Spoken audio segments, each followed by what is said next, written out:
Miss Sanya, without spoiling anything po, can you describe your character in the film po?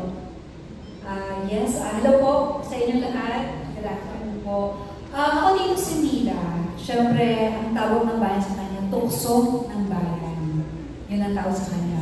At isa rin ako sa talagang taga Santo Cristo na magtutuda kay Reverend Sam tungkol sa gusto niyang gawing misyon.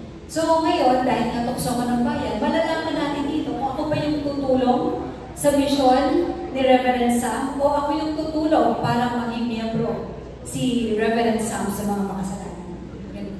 Ayun, nakita po natin sa trailer kanina na medyo pa-sexy po yung role nyo. So whenever po ba you receive offers na ganun po na sexy, lagi po ba kayong game or mas may hesitation po minsan? Actually, nung ginawa ko ito, may hesitation talaga na ako eh. Lalo na kay sobrang seryoso kasi ni David eh. Hindi, siguro, kaya ko lang naman tinanggap ko. Because number one, maganda yung story. Nakakatuwa siya sobra. May mapupulot talaga ng aral dito. So, nagbabase rin talaga kami now. Doon sa, kapag may sexy na part, kung talagang maganda yung pelikula. So, medyo pinipili na natin ako sa ngayon. Naging mahirap po ba sa inyo yung pag-shift po from Walang Araw na character to this one?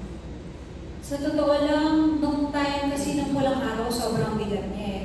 So, nung dumating sa akin, itong samahan ng mga makasalanan, actually, parang, alam mo yung refreshing siya for me. Parang yun yung way para medyo bumitaw muna ako doon sa ano. Kasi sobrang bigat niya to the point na kailangan ko ng hingahan.